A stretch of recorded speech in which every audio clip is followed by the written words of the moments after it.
ele quer que os homens participem, mas às vezes os homens também não querem. E por isso muitas coisas, às vezes, na nossa vida não acontecem porque nós não somos colaboradores de Deus. Mas eu acho lindo isso, porque nas palavras de Jesus, as coisas materiais, elas são sempre secundárias. Jesus não dá prioridade às coisas materiais. Jesus dá prioridade às pessoas. Jesus ama pessoas. Jesus mora em pessoas. Jesus ensina pessoas. Jesus salva pessoas. As coisas no ministério de Jesus, elas eram usadas para alcançar pessoas. Consegue entender isso? As coisas no ministério de Jesus, elas eram usadas para alcançar pessoas, e não as pessoas usadas para alcançar coisas. E isso aqui está acontecendo hoje no Brasil e no mundo. Nós temos visto o avanço violento de um evangelho que ama coisas, um evangelho que briga por coisas, um evangelho que tem como seu conteúdo, a sua essência principal, coisas materiais. Um evangelho que tudo o que eles sabem propagar é: Deus vai te dar dinheiro, Deus vai te dar casa, Deus vai te dar carro, Deus vai te dar isso, Deus vai te dar, vai te dar. Mas é um evangelho que não ensina como nós devemos nos entregar a Deus. É um evangelho que nos ensina apenas que Deus tem no céu um depósito de bênção para nos entregar, mas que Ele não quer nada de nós. E não é isso que o evangelho nos ensina. Não é isso que o evangelho nos ensina. O evangelho nos ensina que Deus nos abençoa, claro, óbvio. Um evangelho sem bênção não é evangelho. Agora, vamos definir bênçãos. A cura é uma grande bênção. Qual é a pessoa que está enferma e não quer ser abençoada? Uma porta de emprego aberta é uma bênção. Quem é o desempregado que não quer receber uma bênção dessa? Apesar que tem muitos aí que, devido a alguns benefícios, não querem trabalhar mesmo. Mas uma porta de emprego para quem quer trabalhar é uma bênção, né? A formação de um filho numa universidade, uma bênção. Um casamento de um filho ou de uma filha é uma bênção, né? Uma casa própria é uma bênção, um carro, tudo isso é bênção. Mas veja, a essência do evangelho não é isso, meus irmãos. Jesus não morreu para salvar a minha conta bancária. Jesus não morreu para salvar o meu trabalho. Jesus não morreu para salvar o meu casamento. Jesus não morreu, não. O meu casamento tem a bênção do Senhor, mas eu preciso estar dentro dele, fazendo aquilo que me foi delegado para fazer. A minha esposa, a mesma coisa, os meus filhos, a minha família, nós como família temos a nossa parte, não é? O problema é quando nós queremos que Jesus Cristo faça aquilo que nós que temos que fazer. Então, Jesus, nesses pontos, é maravilhoso, porque ele pontua muito bem Pedro. Ele diz assim: cuida das minhas ovelhas.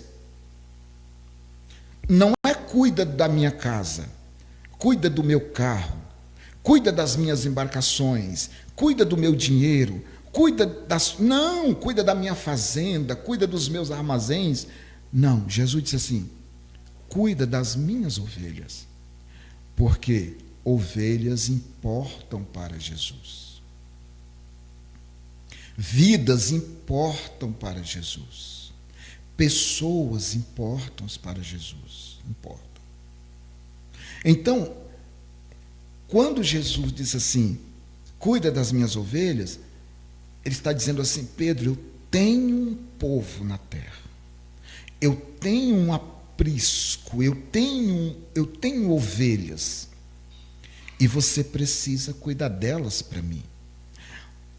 Esse é outro ponto interessante, que é que nível de confiança. Isso aqui a gente não para entender isso, a gente não para perceber, a gente não para nem para ler isso direito. Porque, veja bem, o que mais importa, eu tenho certeza absoluta que se eu fosse usar essa palavra preocupação, eu diria assim: o céu não está preocupado com a minha casa, o céu não está preocupado com o meu carro, o céu está preocupado com a minha alma, com a alma da minha esposa, dos meus filhos, dos meus irmãos. O céu não está preocupado com o prédio onde eu congrego.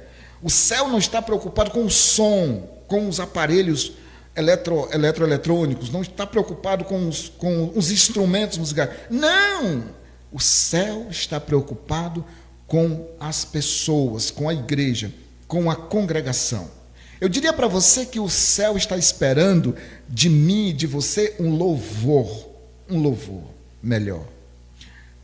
O céu está esperando de mim e de você ações melhores, atitudes melhores, bons exemplos. O céu está esperando da minha parte como pastor, não que eu abrace um anjo, mas que eu abrace o meu irmão. O céu está esperando não que eu leve um prato de comida para um anjo, mas para o meu irmão que está faminto, para o meu semelhante que está precisando. O céu não está esperando da minha parte que eu faça uma visita na glória. Ele está esperando que eu faça uma visita ao enfermo no hospital, aquele que está privado da sua liberdade, aquele que está precisando de um abraço, aquele que está precisando de uma palavra, aquele que está precisando de um prato de comida, de uma roupa para vestir, de um calçado para calçar. É isso que o céu está querendo que eu faça.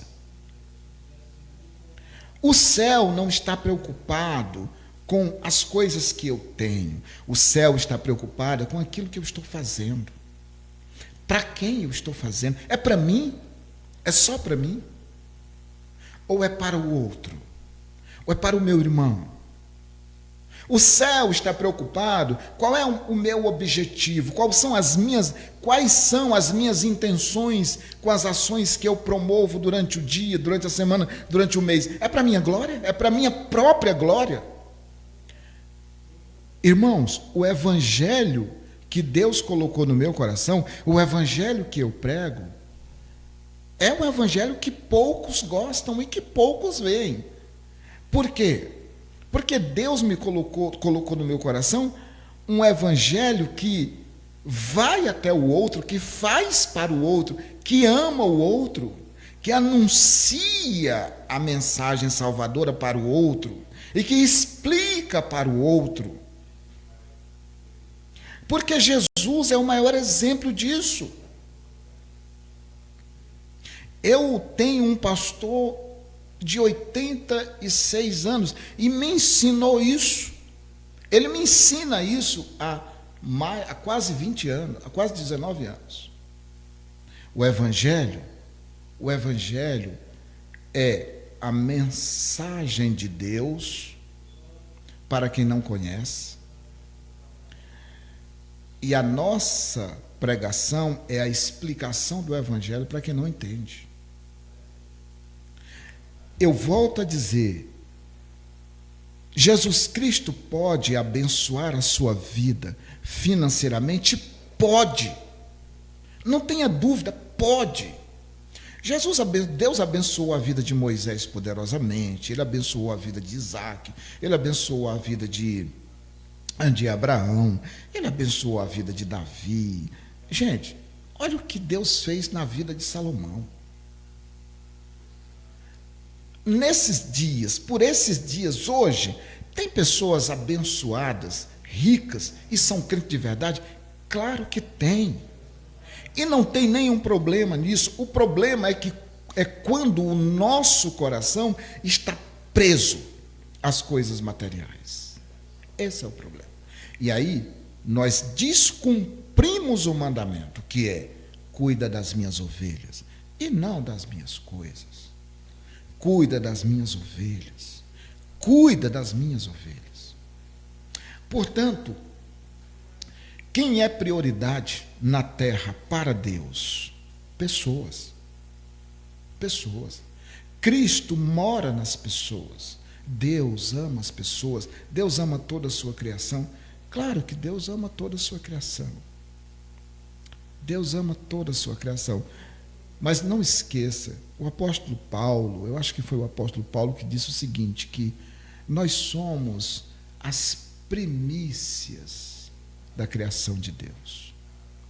Deus nos ama tanto que o primeiro casal que foi criado desfrutava da presença do Eterno. A Bíblia diz que na viração do dia, Deus visitava aquele casal. Ou seja, céu e terra, não havia distância entre céu e terra. O que havia era uma interação. Por quê? Porque o céu é onde Deus está. O céu é onde Deus está.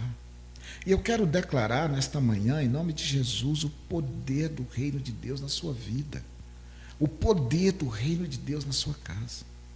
Que seja o céu, que seja o reino de Deus, que tenha o controle da sua casa, da sua vida.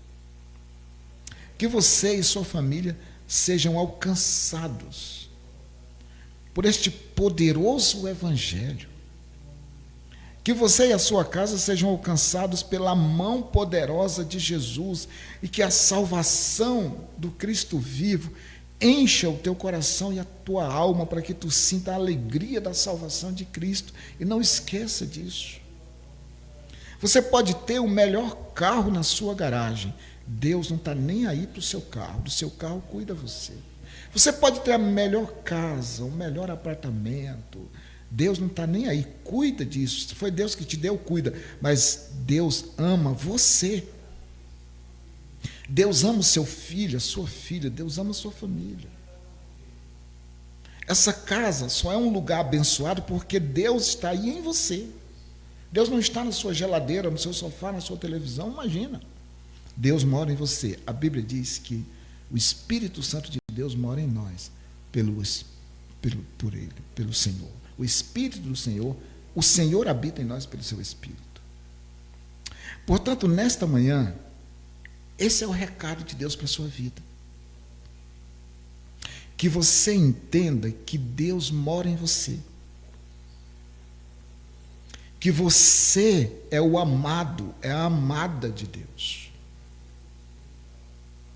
E que se precisar Deus, na sua infinita misericórdia, mudar circunstâncias, para mudar a sua história, Ele faz sem problema. Eu diria para você, numa linguagem bem popular, fica tranquilo. Fica tranquilo. O Deus que cuida de você não dorme. O Deus que cuida de você é o Todo-Poderoso. Por isso, nessa manhã, que a graça do Senhor seja sobre a sua vida. Que a bondade de Deus te alcance. Que o reino de Deus seja sobre a sua casa. E que você possa, sentir essa presença de Deus. Que haja cura na sua família. Que haja libertação e restauração na sua família.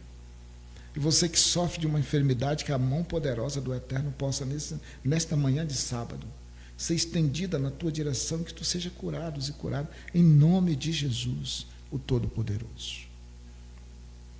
Que Deus te abençoe nessa manhã. Que a graça de Deus seja sobre a sua vida. Fica na paz.